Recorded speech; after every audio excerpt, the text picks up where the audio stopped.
ಈಗ ನಾವು ಸೂರಜ್ ಹೆಗಡೆ ನಮ್ಮ ಆತ್ಮೀಯ ಸ್ನೇಹಿತ ದೇವರಾಜ ಅರಸು ಅವರ ಮೊಮ್ಮಗ. ಅವರು ನಮ್ಮ ಪಕ್ಷದ ಒಬ್ಬ ನಿಷ್ಠಾವಂತ ಕಾರ್ಯಕರ್ತ, ನನ್ನ ಜೊತೆ ಪದಾಧಿಕಾರಿ ಮತ್ತು ಗ್ಯಾರಂಟಿ ಸಮಿತಿಯ ಉಪಾಧ್ಯಕ್ಷರು. ಅವರಿಗೆ ರಾಜ್ಯ ಮಟ್ಟದ ಸಚಿವ ಸ್ಥಾನ ಕೂಡ ಅವರಿಗೆ ಕೊಟ್ಟಿತ್ತು.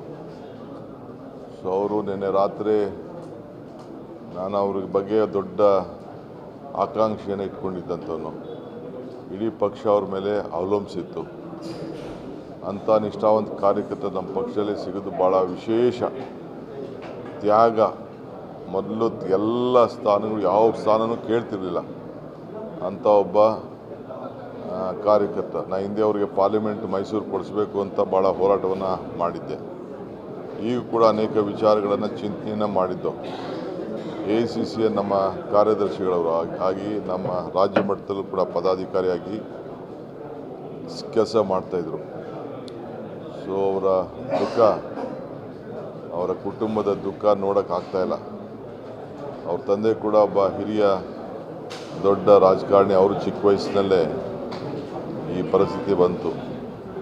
ಸೊ ನಾನು, ಪಕ್ಷ, ಸರ್ಕಾರ ಮೂರು ಜನನೂ ಕೂಡ ಪಕ್ಷ ಮತ್ತು ಸರ್ಕಾರ ಮತ್ತು ವೈಯಕ್ತಿಕವಾಗಿ ನಮ್ಮೆಲ್ಲರೂ ಕೂಡ ಭಾಳ ದುಃಖ ಉಂಟಾಗಿದೆ. ಕರ್ನಾಟಕ ಸರ್ಕಾರ ಅವ್ರಿಗೆ ಸರ್ಕಾರಿ ಗೌರವದೊಂದಿಗೆ ಅವರ ಕುಟುಂಬದವರು ಯಾವಾಗ ಅಂತಿಮ ನಮನ ಸಲ್ಲಿಸಬೇಕು ಅಂತೇಳಿ ತೀರ್ಮಾನ ಮಾಡ್ತಾರೋ ಆ ಗೌರವವನ್ನು ಕೊಡುವಂಥ ಆದೇಶವನ್ನು ನಾನು ಈಗಾಗಲೇ ಚೀಫ್ ಸೆಕ್ರೆಟರಿ ಅವ್ರಿಗೆ ತಿಳಿಸಿದ್ದೇನೆ.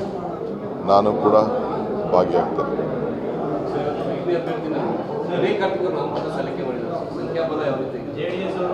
ಅಲ್ಲಪ್ಪ, ರಾಜಕಾರಣದಲ್ಲಿ ಯಾರು ಚೆಸ್ ಗೇಮ್ನ ಯಾವ ಪಾಯಿಂಟ್ ಎಲ್ಲಿಡ್ತಾರೆ ಅಂತ ಯಾರು ಹೇಳ್ತಾರಾ? ಯಾರು ಹೇಳೋದಿಲ್ಲ. ನಡೀರಿ.